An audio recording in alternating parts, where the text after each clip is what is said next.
I was waiting for this for a long time, and second issue has come out, and I'm pleased with this Iron Man run thus far. And I have some things I want to say about it.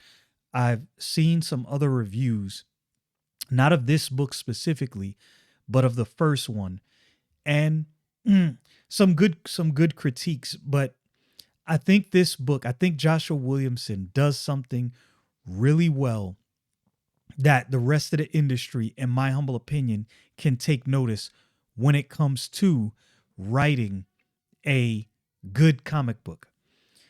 So, first of all, I'll start with the art from let me get her name right. I don't want to butcher this. Carmen Carnero. Pretty sure that's the name. Yeah, Carmen Carnero does a magnificent job, in my humble opinion, with this art. It is very fitting for Joshua Williamson's script. I'm trying to pull up a specific panel that I'll mention here shortly, because this, it embodies what I'm about to say. There are many comic book stories, in my humble opinion, that hide behind flash and big events. I'm not a writer, but I do notice certain things. So I'm not going to try to make it seem like I have this all figured out, like 100% figured out. I'm not going to try to make it seem like I am the authority when it comes to writing, because I am not. There's only so much I can tell you about it, but I know what I like. What Joshua Williamson does with the script for his run of Iron Man thus far, he's not hiding behind flash or big events. Joshua Williamson is giving you a solid narrative, a story that you can follow and that you don't get lost in, and that really doesn't require a bunch of prior knowledge. When needed, certain things are explained because it's going to matter to what's said moving forward. So it's explained. And there'll be a hint drop: see this book, see that book, which is not new to comics. That's been done historically in comic books, referencing other issues, and somewhere in a note telling you, see this issue right here. What he does is a solid story that leads you along the way, that you can be interested in, that's not flashy, but delves into the psyche of Tony Stark as Iron Man. There's a scene where, him and Madame Masque obviously were romantically involved, as Tony Stark often does. And he shared something with her. What he shared with her is played out. She uses that and is attacking a vulnerability of his. Now, in this, you have Tony Stark vehemently hunting down AIM, trying to find all of these people who were kidnapped. Of course, he feels personally responsible because these were people that he handpicked as people that met his standards of creativity and thought. He thought they were visionaries, much like himself. Obviously, if you've read the first book, AIM is trying to or Madame Masque specifically is trying to recreate Tony Stark. And to his discredit, Tony Stark in his pillow talk kind of gave up the goods, right? Gave Madame Masque the idea. Read the book, you'll see how all of that transpires. So Tony Stark shows up to Madripoor, and he has an interaction with MODOK, but he's trying to get to the bottom of this, and he's trying to find these people, and he's not leaving anything to guesswork. He's turning over every stone. So he walks into Madripoor.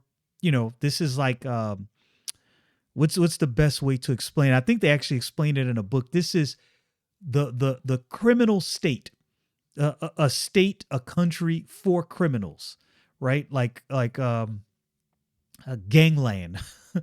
But anyway, he walks into this establishment. The people recognize him, and they believe he showed up without his armor. Now, if you know anything about Iron Man, if you see Iron Man, even if his armor, it doesn't look like it's physically on him, just know it's around somewhere and he can get to it. But this is what I like.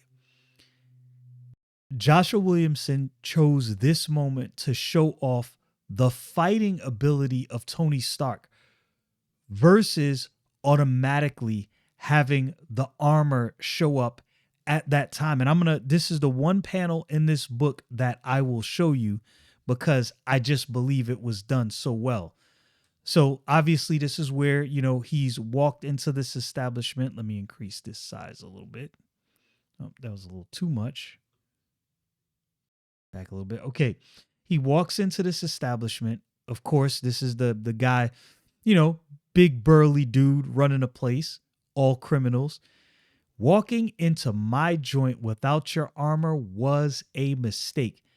And I thought you were smart or something. Now, this is where you see the chops of Tony Stark. Obviously, if you're Tony Stark and you understand, I will not always have my armor. What is the next thing you're going to do? You're probably going to learn how to be a good fighter, at least a decent fighter, in my humble opinion. And you see that in this interaction. Show Stark the door, boys. And Stark shows off some martial arts skill. Now, I know there's many who think Tony Stark has no fighting skills whatsoever. You hear that a lot when you get to the who would win, Tony Stark versus Batman. And, billionaire playboys, intelligent, and they always go back and forth. Now, I have a Batman bias. I think Batman would win. And the only reason I say that is Batman is always prepared for the challenge. He has something up his belt. Up his sleeve, rather, excuse me, something up his sleeve or in his belt. So I guess that kind of fits, that he's been preparing for a scenario that's either similar or this specific scenario. Batman's just too prepared. He's just too prepared. And I think Tony Stark is a well thought out dude. And I think he is prepared for many situations. But I'm just not convinced that he is as prepared as Bruce Wayne, Batman, in my humble opinion. So anyway, you see Tony Stark, excuse me, putting the beats on these people. He is putting that beat down on them. And the way Carmen Carnero shows her moves. Now, I like her art. Her art is not necessarily as detailed in every panel as other people. Now, obviously, this is a smaller panel. I'm using Kindle's comic reader, so it kind of zooms in on these panels as you use this reading style on the Kindle. But I like the fluidity in the movements and how she shows that. Tony Stark is getting busy. He's handling business. Lays these dudes out without his armor. Well, there you are, big guy. We need to talk. He completely handles all these dudes. Actually, manhandles these dudes. And it was done in good fashion. The thing I like about this book is it is classic comic book storytelling. The event doesn't feel too grand. Now, this may lead to a bigger event, but it doesn't feel extremely grand. Now, obviously, Captain America is involved. I'm not going to get into everything. This issue just came out. I'll give people an opportunity to read. So even though I've given some spoilers, I haven't given up major spoilers, I don't think. But the way this story is told, it's just classic comic book storytelling. It's not too grand. I see action. I see fighting. I see the hero doing his thing. I have dialogue where necessary, story building where necessary, and it's just solid.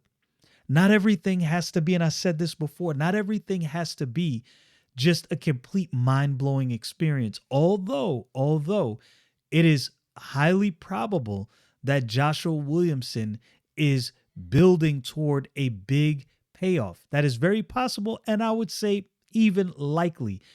But it seems like he's writing for the long term. I think a lot of writers in comic books write for short-term gratification, writing just to get to this big event, to get to some crescendo, instead of saying, let me get people interested in this character for the long haul. And in my opinion, that's what I see being done by Joshua Williamson. And look, 2 issues in, and I'm still interested. I like what I'm seeing.